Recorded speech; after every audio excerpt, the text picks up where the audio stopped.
आज हम ऐसे एफएजी स्ट्रैटेजी के बारे में बात करेंगे जिसने मेरे ट्रेडिंग के तरीके को बदल दिया। ये वीडियो आपके लिए मैटर करता है क्योंकि इसके बिना आपकी ट्रेडिंग एक्यूरेसी इंप्रूव नहीं हो सकती है। इस फेयर वैल्यू गैप को सबने बताया लेकिन पूरी बातें नहीं बताई, फिर वो आपको पेड करने बोलते हैं। लेकिन इस वीडियो में आपकी एफएजी की सारी प्रॉब्लम सॉल्व हो जाएगी। आप में से सभी एफएजी फाइंड तो कर लेते हैं पर उसकी एक्यूरेसी नहीं होती। एफएजी की एक्यूरेसी के लिए 4 स्टेप फॉलो करते हैं, जिसमें से पहला है स्ट्रक्चर। स्ट्रक्चर से हम ये डिसाइड करते हैं कि मार्केट का डायरेक्शन क्या है। आपको इस बात को समझना पड़ेगा कि मार्केट ऊपर की तरफ डायरेक्शन है या नीचे की तरफ डायरेक्शन है। अब हम मार्केट के स्ट्रक्चर को समझते हैं। मार्केट ओपन हुआ, एक हाई बनाया, ये मार्केट यहाँ से ओपन होके एक हाई बनाया, उसके बाद यहाँ से प्राइस बैक हुआ, उसके बाद ये मार्केट फिर से इस पुराने हाई को तोड़ते हुए नया हाई बनाया। तो इनके बीच के जो बीच का ये लेवल कहलाएगा वो आईडीएम कहलाएगा। इसके बीच का ये लेवल ये आईडीएम कहलाएगा। अब जैसे ही मार्केट इस आईडीएम को ले लेता है और उसके बाद जैसे ही ये प्रीवियस हाई को, ये वाले हाई को, ये जैसे ही ये ब्रेक करता है तो हम इसे BOS कहते हैं, ब्रेक ऑफ स्ट्रक्चर। जैसे मार्केट ब्रेक ऑफ स्ट्रक्चर करता है वैसे ही हमें जो नीचे का लेवल है वो चोक कहलाता है, चेंज ऑफ कैरेक्टर।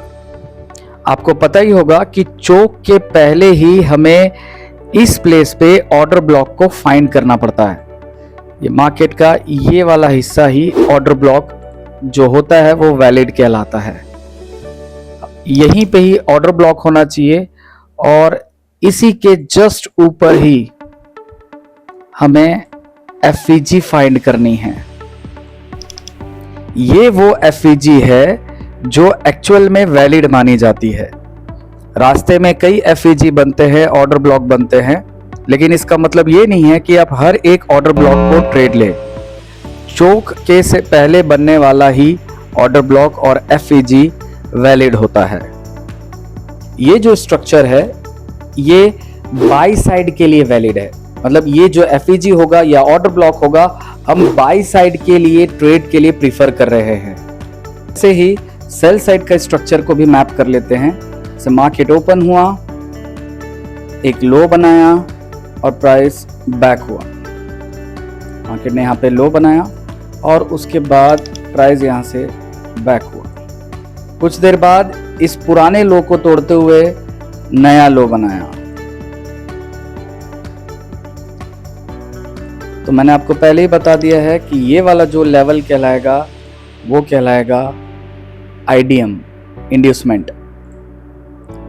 जैसे ही मार्केट इस आईडीएम को लेके इस पुराने वाले लो को ब्रेक करता है तो हम इसे ब्रेक ऑफ स्ट्रक्चर कहते हैं।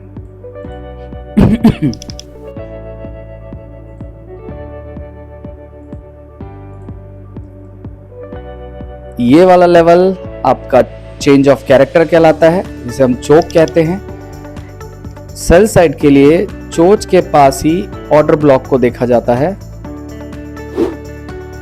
ये इसका ऑर्डर ब्लॉक है और इसी के जस्ट नीचे एफईजी फाइंड की जाती है। ये सेल साइड का ऑर्डर ब्लॉक है और ये सेल साइड का एफईजी है। तो इस तरीके से मार्केट को स्ट्रक्चर मैपिंग करते हैं। एफईजी की एक्यूरेसी का सेकेंड स्टेप है बायस। बायस का मीनिंग ये होता है कि डेली चार्ट में चार्ट का स्ट्रक्चर अपसाइड है या डाउनसाइड है, ये बायस डिसाइड करता है। तीसरा स्टेप है डेली चार्ट में एफईजी फाइंड करना। डेली चार्ट में या बोल सकते हैं बायस में अगर बुलिश मार्केट स्ट्रक्चर है तो आपको बाई साइड में एफईजी फाइंड करना है, और अगर बेरिश मार्केट स्ट्रक्चर है तो सेल साइड का एफईजी फाइंड करना है। ये एफईजी हम डेली चार्ट में फाइंड कर रहे हैं। और लास्ट स्टेप है एमएसएस, मार्केट स्ट्रक्चर शिफ्ट। जैसे ही हमें डेली चार्ट में बुलिश एफईजी मिला, बुलिश एफईजी जहां मिला है हम उसे चार्ट में इस तरीके से मार्क कर लेंगे, और फिर हम 5 मिनट के टाइम फ्रेम में आ जाएंगे। जब भी मार्केट इस 5 मिनट के टाइम फ्रेम पे इस एफईजी के प्लेस पे आता है, फॉर एग्जांपल मानो ये 5 मिनट का चार्ट इस तरीके से जैसे चल रहा है, जैसे ही ये इस 5 मिनट में इसने इसको टच किया और उसके बाद जैसे ही ये चोच को इसने तोड़ा, जिसे हम बोलते हैं मार्केट स्ट्रक्चर शिफ्ट, तो आप इस प्लेस पे बाय करेंगे और ये मार्केट ऊपर की तरफ जा सकता है। या बेयरिश बायस में हमें सेल साइड का एफईजी मिलता है डेली चार्ट में, तो हम 5 मिनट के टाइम फ्रेम में जाएंगे। जब भी मार्केट इस एफईजी वाले प्लेस से अपने मार्केट स्ट्रक्चर को शिफ्ट करेगा तो हम सेल साइड के लिए ट्रेड लेंगे, यानी यहाँ से मार्केट नीचे जा सकता है। यदि हम एफईजी की एक्यूरेसी को बढ़ाना चाहते हैं तो ये 4 स्टेप को फॉलो करके आप हाई एक्यूरेसी ट्रेड ले सकते हैं। एसएमसी और आईसीटी के रिलेटेड सभी तरीके कर चुका हूँ। उस एक्सपीरियंस के आधार पर बोल सकता हूँ कि एफईजी की एक्यूरेसी इस तरीके से बढ़ सकती है। अगर ये वीडियो अच्छा लगा हो तो चैनल को सब्सक्राइब, लाइक और शेयर करें। Thank you.